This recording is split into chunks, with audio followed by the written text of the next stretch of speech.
Hi, good evening, all. This is Vishal Singhal from Cellstat, your host for today. Today we have uh, Mr. Dr. Jagat Shah, founder and CEO of Vibrant Markets. So he will be taking us through how to stay competitive post this pandemic crisis, this COVID-19 crisis. He has been he lives in Ahmedabad and works as an international trade and investment advisor to overseas governments like USA, Canada, Brunei, Oman, and Senegal. He works with private sector companies as well. And he also runs an economic development company which works in 20 countries and is funded by a World Bank. So I'll hand over the presentation to Dr. Jagat and he will take you to the topic ahead. Thank you, Dr. Jagat, Vishal. all yours. Yeah, thank you, Vishal. So I can show my screen now. Yeah, go ahead. The screen is visible. Yes, yes. Okay.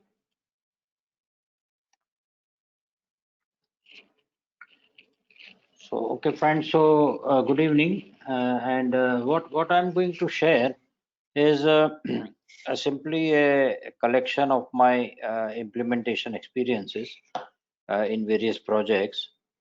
And this is how post pandemic I'm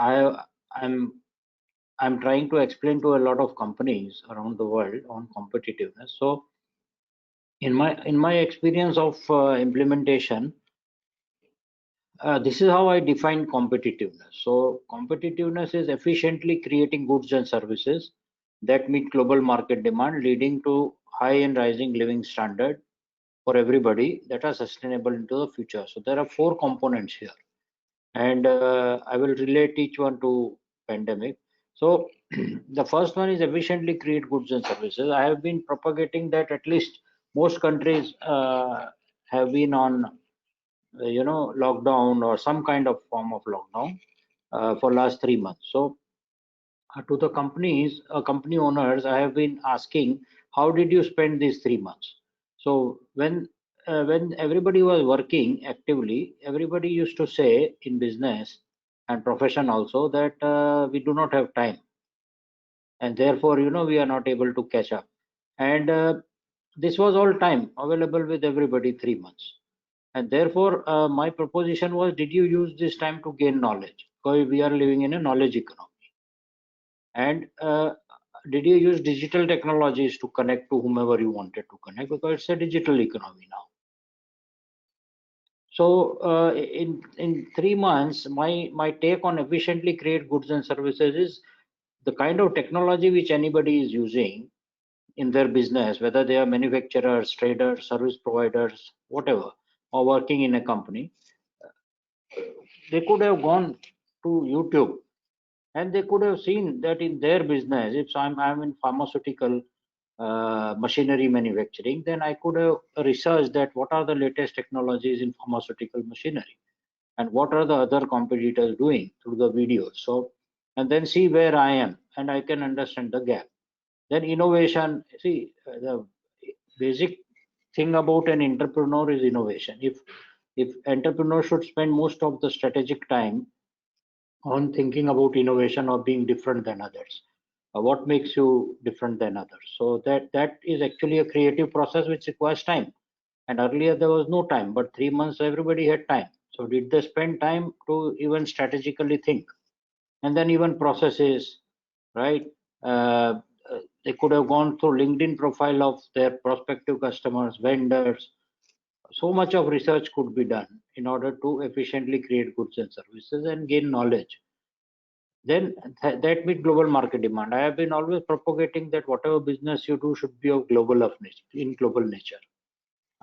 If any product can be exported. That has been my philosophy since many years.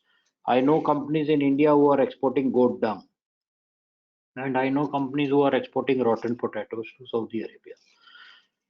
And goat dung is being exported to Walmart as a manure for the rose plant. So there is no product or service which cannot be exported. There is always a niche market. So in my proposition here in the second portion is that Though 3 months everything was locked down, but 3 more months will be, after the lockdown is over, will be a challenge to everybody, including multinational companies.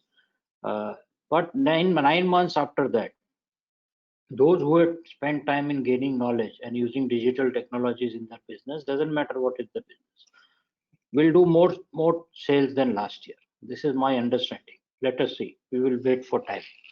And when I say global market demand, a lot of Indian companies particularly tell me that why you are propagating exports. India itself is a big market. The whole world is wanting to export to India. And why Indian companies should export? The reason is very simple. The moment we start exporting, we start learning the best practices of our business in the world. And when we bring those best practices to India, our Indian business improves. So here again, in this lockdown period, my take with the particularly small medium business have been: did you spend time to research your benchmarked website of your competitor? Pick one competitor in India and pick one competitor globally and go through their website. Website reflects PR and sales of a company. It reflects the strategy. So if you could study and see what is the benchmark gap, what is the gap between you and them, what are they doing which we are not doing, and which we consider that competitor to be a better company than us for on any parameter, then that is what we should fulfill. Very simple. And when we export, it spreads our risk. So first two is economics. Next to leading to high and rising living standard is social aspects of business. So I have said that 1 year we should, every company in India should hire young graduates, fresh graduates, freshers. The problem in India particularly is that our education system doesn't teach the practical reality of industry, and the needs of industry is not fulfilled. So when they come out as graduates, they know nothing, and we try to interview them for the skills. They have no skills. Okay, so my take is that hire them for attitude and train them for skills, but empower them. We hire a lot of fresh graduates, but we don't empower them. And second is particularly to small medium enterprise, I say that give away equity. See all these examples of Facebook and Google and Amazon and Apple, whatever you want to name, they all were micro companies, not even small, when they started. None of them had capital. None of them had access to capital when they started.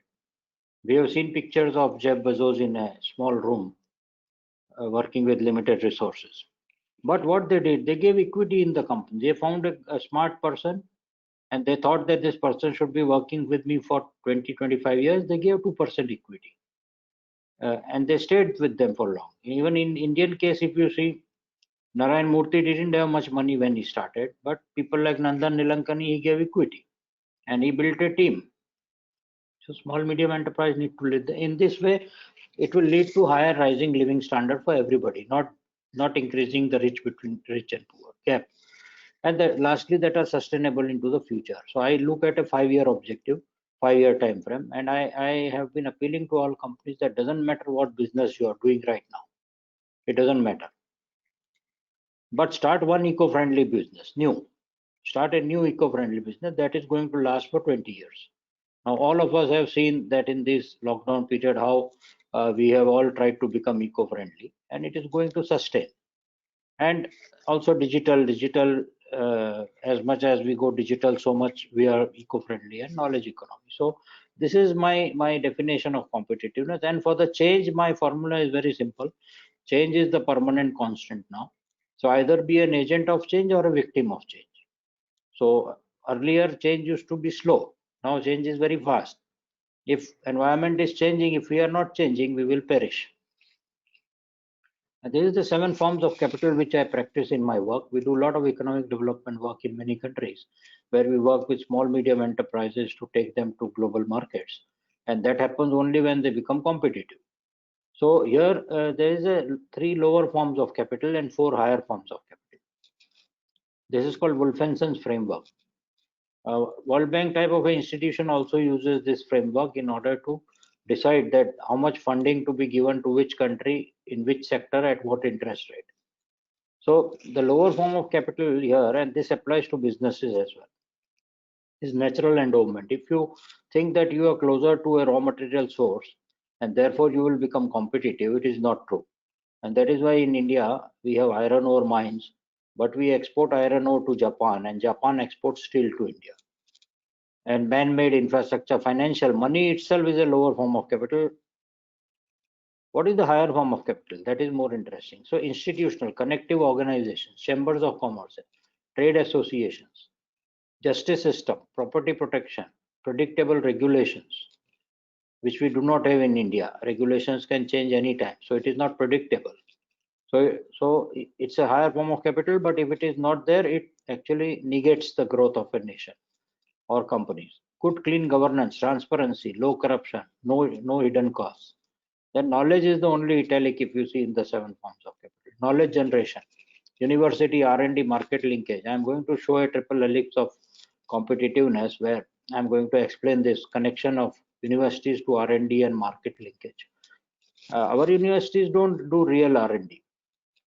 It is so outdated, curriculum if you see, and that is why our graduates. I used to work in China earlier. I had in a Chinese textile company as a CEO for 6 years. And when Mr. Modi was Chief Minister of Gujarat, I had accompanied him to China. And one of the leaders there told that in India you have BE electrical, and in China we have electrician, and in India you have BE civil, and we have masons. That is the difference. There the focus is on skill development. Ours is degree, to get a degree. What is the value of degree we all know. And last year World Bank report on Indian education system said that hardly 15%, 15% of fresh Indian engineering graduates are employable. That's all. So anyway, so the linkage of university to R&D and market linkage, and then frameworks, theories, processes, procedures, statistics, opinion, data. Now everything is data. We all know qualitative, quantitative data. It's a data-driven economy, data science, all of that. So that is the knowledge part. Then the human attitude and motivation, self-responsibility, action orientation. So wherever this two is there, self-responsibility and action orientation, you do not need finance actually. So here when I say 7 forms of capital, it means to build a business. What are the higher forms of capital? These. And then cultural, very interestingly. Of course, in human, there is education and training, primary, secondary, technical, health. Now you see in COVID times, we are struggling because we never as a country in education and healthcare, we have spent the kind of percentage of spending which should be there per capita. Never. So where is the question of any infrastructure for education and healthcare in the country? So cultural mental models, that is the highest form of capital, very interestingly. Trust is a high form of capital. Wealth creation attitude, the hunger to make money, long-term thinking, and tangible articulations, architecture, music, language, diaspora. Let me give you a practical example of music. We have experimented this in the past. In some factories, when we put music in the shop floor, the worker productivity went up. Very simple. You are talking of capital, you are talking of productivity. Music increase the productivity of the people. That is the cultural capital. That is what need to be done. We try to do that training, we give them practice sessions and demos, but music worked. Diaspora, the Indian diaspora globally, that is our capital. But have we used it? Only after Mr. Modi became Prime Minister, he understood this, and he has tried to bring them into our system, which is also a challenge. So this is 7 forms of capital of competitiveness. This is the triple helix of competitiveness, which I was mentioning: the academia, industry, and government. So if you see government, academia, and industry, these 3 things. So academia to government is okay in India because government decides academia regulations and academia follows. And government to industry is also okay, nothing great, but okay, government decides policy, industry follows. But academia to industry is 0. And that is why industry says that I don't get people from universities, and academia says industry doesn't take interest in us. So you can never build a competitive economy unless these 3 work smoothly with each other. So until and unless we have more academia in academia, until and unless we have more private sector people who are actually teaching, it's not going to work, right? So that's there. And also, like if you look at Harvard Business School, I was talking to their dean Nitin Noria in 2017 when I was there, and he was telling that on an average Harvard University gets 400 crore rupees a year only to do market research for American private sector companies, 5 private sector companies. And the market research is done by students together with the faculty, and they are paid for it. Naturally, when they do that project and when they pass out, the company for whom they have done will hire them if the results have been good. So that is the kind of practical education which we need. And this is something about India I want to just share quickly is, the opportunity is unlimited. Just if you see each of the box I have put here is an opportunity. All of you who are listening, you think of your business and see in which box you can take advantage. So we have been fastest growing major economy, third largest. Now things will change, but we are still third largest by purchase power parity. 62 crore broadband subscribers we have in India. This is the game changer. This is digital India. And third largest rail network, 50 crore smartphones in India. Another example of digital India, how power is first time coming in the palms of the country. 1.3 billion people, $100 billion e-commerce we may touch. 500 million will be our urban population. 350 million middle class population. That's the market. That's the box. We will add 150 million to that by 2025. 175 gigawatt of renewable energy under execution by 2022. $5 trillion economy. I mean, look at this is so sad. We are targeting $5 trillion economy by 2025. Right now we are 3 trillion. China is 14 trillion, and US is 22 trillion. By the time we are 5 trillion, I don't know US and China will be how many trillion, right?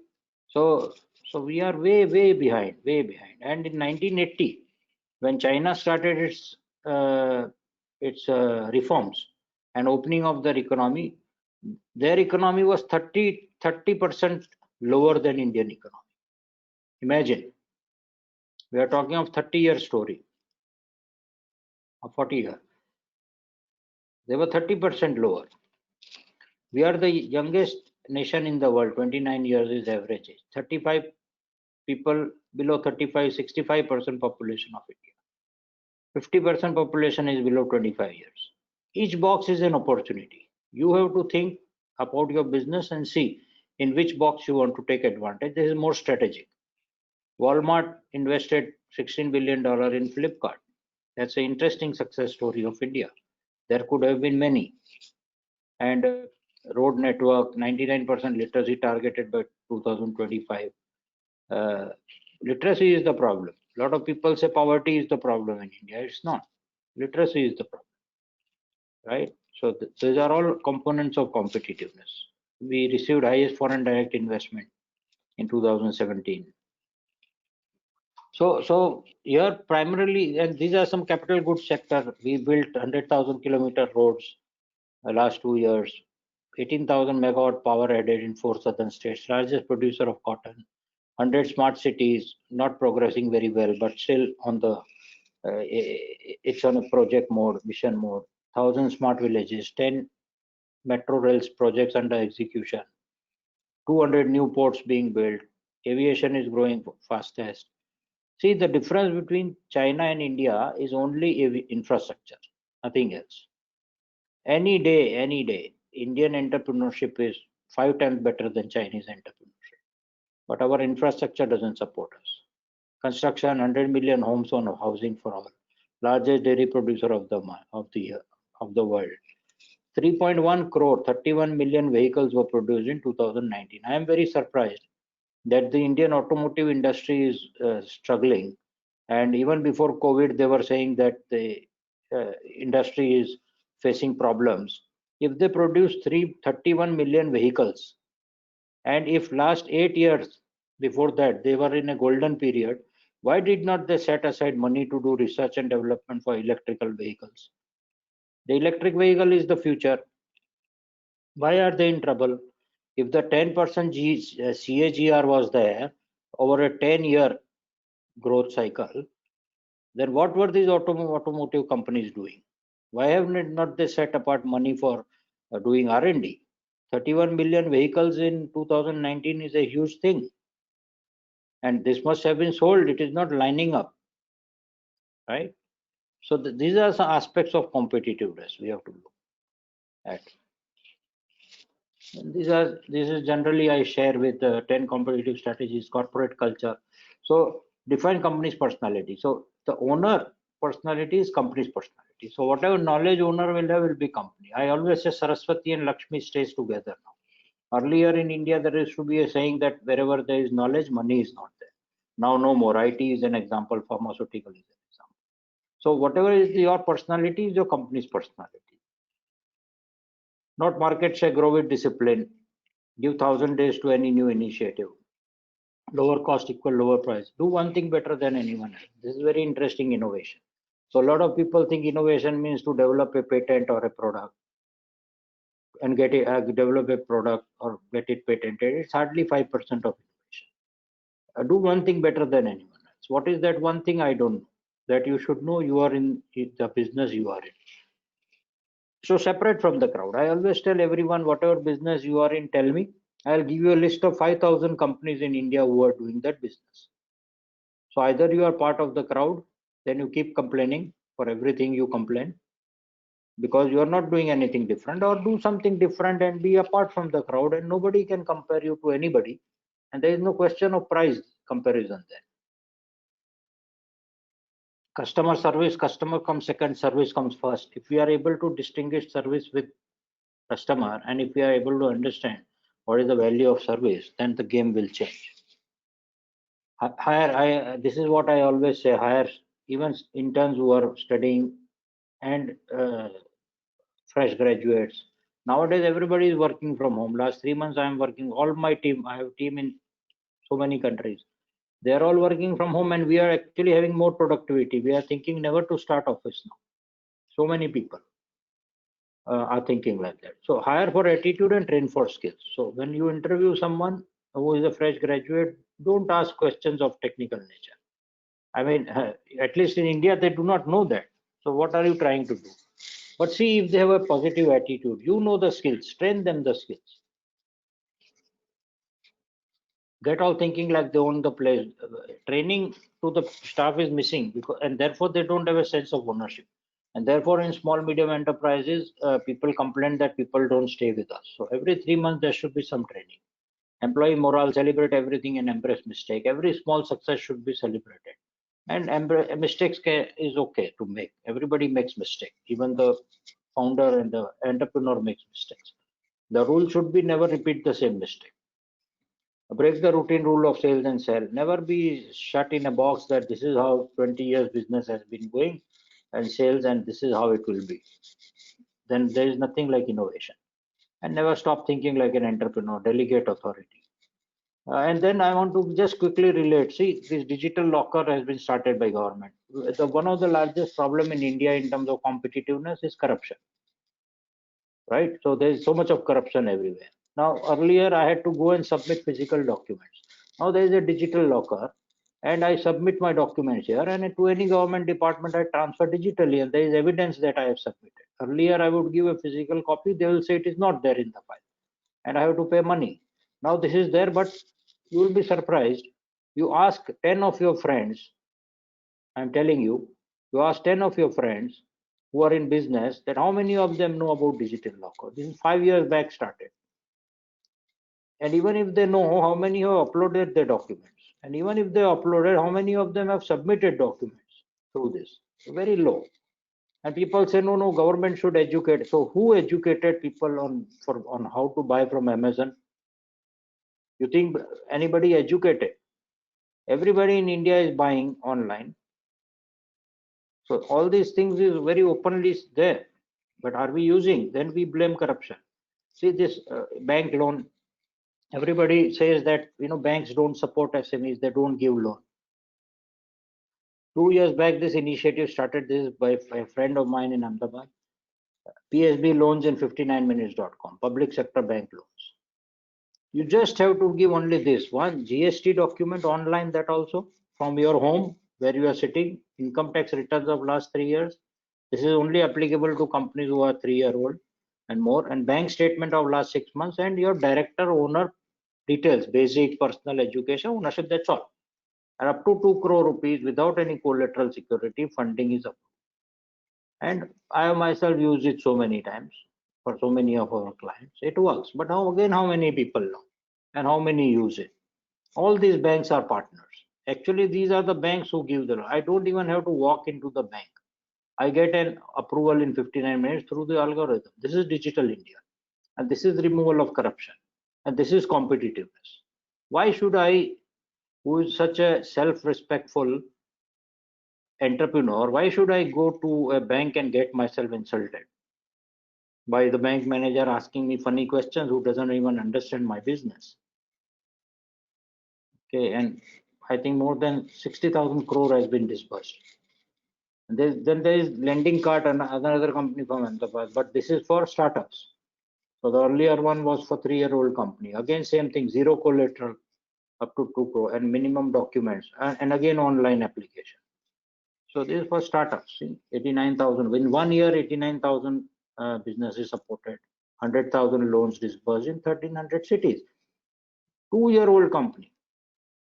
How they served 1,300 cities? It is so difficult for banks to keep opening branches, no? But this is online. This is digital. You can apply from anywhere. This is competitiveness. This is digital India. As we go on doing more and more competitive, more and more digitalization, so much we will become more competitive. This is Prime Minister grievance redressal system. If you have any challenge, you go to this link, you submit, you will see action taking place. You can track it. What happened to your complaint? You can track it day to day. And then finally, when there is a resolution or not a resolution, a message comes to you of whatever is the resolution. Amazing success. But how many people know? How many people? This is on since last 7 years. Okay, so this is my context, friends. These are just some thoughts I wanted to share. These are my contacts. You can send me email for any of your questions or comments you have. You can follow my social media. I have 1 million followers in all my social media put together. So, and every day I make one post where there is something relevant for business. And if Vishal, if there are any questions, I can answer. So, Dr. Jagat, thanks a lot for your thoughts and sharing all those sites. Yes, indeed, I didn't knew 3 of them. Right. So thank you for sharing. Pleasure. Audience, please ask questions if you have any. I have already shared one with Dr. Jagat. If you can go through that in chat. Okay. So this is a gentleman from Italy who's asking this question. Okay, can I take this presentation down? How? Sure. So do you want me to take, I would suggest you keep your contact details there. Okay, fine. Yeah, so I'll go into the chat box. The question is in the chat box, right? Right.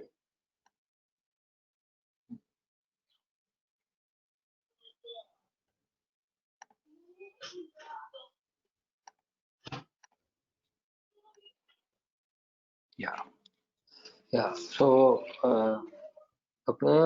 what do you forecast for EU economy?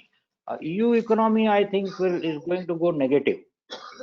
Most economies are going to go negative this year at least.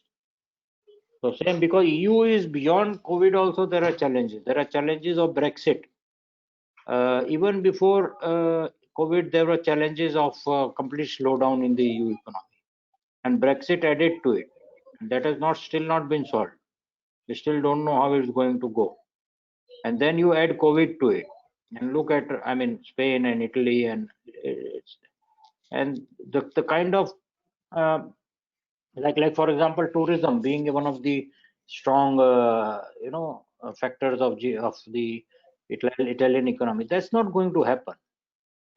People are not going to travel. People are not going to stay in hotels. They're not going to take flights, at least for a year. I was talking to the World Travel Agents Association in US, and they were telling that their judgment is March 2021 things will stabilize as far as air travel is concerned.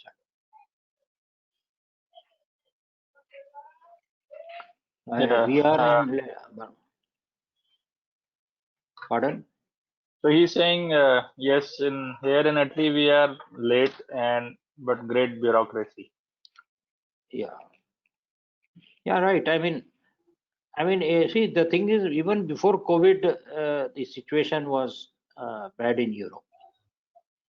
So COVID has added to it.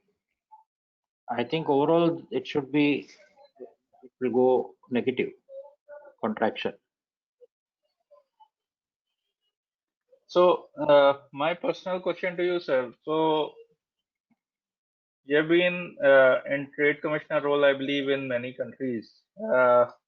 How do you say is like digital India is there? A lot of sites are coming up by government and various other parties. Where do you think AI, data, automation, where is it taking us? Will it survive and thrive? Although we are saying it's a data economy, but will it survive and thrive? There are so many e-learning companies in India, but still they are not able to find jobs. Oblique skill is not being taught as it should be actually. So, what's your take on that? No, it's going to work. It's going to work out actually marvelously. See, the thing is like this, that if you look at Coursera, I still remember 8 years back, Coursera we all know today. I used to tell Indian universities that why don't you start online? And they used to tell me that Indian students are not ready to take online education. And Coursera did last year $140 million sales, and 70% of the students are Indians. Right. What is it that we have not understood? So we are not changing. See, only simple. Our university means there should be a building, there should be a professor, there should be attendance, and there should be Right. physical classes. Now in this COVID time, we have seen how everything is happening. So it's going to work out. And digitalization. I'll give you another very interesting statistic why AI will work in India. So if you go to Transparency International, it is the organization which maps corruption index of the world. And if you see in their homepage, they have put a map where they have mapped corruption index of the whole world. They do it for 15 years, year upon year. And the whiter you are in color in the map, the least corrupt you are. I mean, total white is no corrupt. And then little yellow, and then dark yellow, and then orange, and then dark orange, and then red, and then dark red. Dark red is most corrupt. Okay. Wow. And the only white portion in the entire world map is Greenland, where no human Interesting. being. Okay. And the least corrupt, which is actually yellow, is Canada, Scandinavian countries, and to my very surprise and actually pride, Bhutan. And when I see Bhutan in that world map, I feel proud because I feel, okay, at least in the Asian continent, there is one country which is there, and it is not a genetic problem. Otherwise, corruption looks like a genetic problem in Asia. Okay, and then if you see, US is a little more corrupt than Canada, and then Africa is corrupt, and India, Russia, and China used to be always dark red, the darkest red, always. But last 4 years, if you see the Transparency International map comparison, they have changed the color of India to orange. Why? Okay. And then they have given 60 reasons. If you read the report, and most of those reasons are digital. And they say as much as digitalization is happening, that much corruption is decreasing. I'll give just an example of income tax returns. You were filing income tax returns earlier. I was also filing. My chartered accountant will submit so many documents, and then the income tax officer will call me face to face, and then ask me questions that why this should be exempted, this is not allowed, and all that. And they will say you have to pay 10 lakh rupees more tax, and if I pay some money, then it is okay, exempted. Now what is the system? I file online. Last year, 90% of the income tax returns was scrutinized online.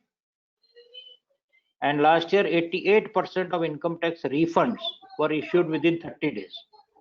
I still remember I used to get my income tax refund after 2 years. And that too, I used to get a phone call from income tax office that your check is ready, come and take it. I say, why don't you courier it? Speed Post is your government company. But no, you come and take it because they're expecting some money. But now it is all online. Suddenly one day I get a SMS on my mobile phone that bank that this money is deposited, and that is the income tax refund. So this is digitalization, Right. and that has reduced corruption and made my life easy. Yeah. So it's going to work. It's going to work. There will be resistance. There is actually resistance from the people, of course, the vested interest who are enjoying corruption is not able to. Then they will try to find ways. But technology always is, will find its success. And that's happening. Great. Thank you, sir. So, audience, any other questions you may have? So, we have people from sports analytics companies, schools, colleges, Italy, then IoT companies. Any other questions, audience, before we close? So I think no more questions are coming. Thank you, sir. Thank you for sharing your insights. Pleasure. And So anybody can write to me if you have any comments or any suggestions or any questions in mind. Do write to me. I will be happy to reply. so I suggest all people here on the webinar to get connected with Dr. Jagat. He's very, very highly connected gentleman. He's doing a lot of sessions in Africa, Europe, US, Canada, India. He has large following across MSMEs, across businesses across India. He does almost one webinar a fortnight, sir. No, we have done, we have conducted 43 webinars in 75 days. Wow, so more than that. So and all of these are businesses taking advices from Dr. Jagat. So it will be highly suggested if you can connect with this gentleman here. One question has come from one of our regular members. He's I think teaching computers in one of the schools. He says some in India have brain but no resource. How to make up this gap? Yeah, so that's what I said. I was giving example of two. I will give two examples. Narayan Murthy. Narayan Murthy was a teacher. He had no capital. He wanted to start computer company. He went to Punjab National Bank for a loan, and bank said, no, give me collateral security. He gave his Sudha Murthy's jewelry, old jewelry, to get a loan for 5 computers. He didn't have capital. Those days are gone when capital used to start business. The higher forms of capital which I showed was in him. Wealth creation attitude, trust, knowledge, all that. So take another example. You must read one book. I don't know if you know DTDC Courier, DTDC Courier Company, right, Vishal? Sure. So DTDC, the founder of that company is a IIT graduate and a MBA from IIM, and he wanted to start a courier company 30 years back. And he went to Bank of Baroda for 70,000 rupees loan, and he was refused. They said no, courier is a post office business. And he has written a book, Dream Dad Deliver. You must read Dream Dad Deliver. And his friends, Dream Dad Deliver. And his friends and family members gave him 70,000 rupees. He started courier company. Last year, DTDC was the second largest courier company in Europe. Its turnover last year was 830 crore rupees. They didn't have capital. And in the book, he has written that he has created 12,000 entrepreneurs, because everybody who works with him to deliver his packages in any small town or village is an entrepreneur. They make money out of it. So I can go on giving 100 examples of this type. Every big company today started small, and none of the big companies today had access to capital. Most of them. So there are these higher forms of capital which is more important, and particularly today is the knowledge economy, the digital economy. Anybody today, my take is very clear. Anybody today who mixes knowledge, digital, and youth power will succeed. It doesn't require capital. That's a By great and large, yeah. great affirmation to our venture, sir. Yes, So we are absolutely, trying to connect 100%. digital digital Yeah, knowledge and youth. yeah. And money will follow. If my business model is good, money is going to follow me. I don't have to run after money. I run 6 businesses. I have till date, even I'm from a middle class family. My father was in the army. We never had access to capital. I built my business models in such a way that even today people come when now in the lockdown we know in COVID no exhibitions will take place. We started virtual exhibition. In about 20 days we put up our virtual expo portal. That too in partnership. I gave equity to somebody. I said you are the IT guy, you build it and I will run it. And we are 50-50 partners. I invested 0 rupees. And now October we are doing a virtual expo where 1000 booths already booked. 1000 booths have been booked and we are expecting 60,000 visitors. I have invested 0 rupees and this IT company invested their manpower and they are 50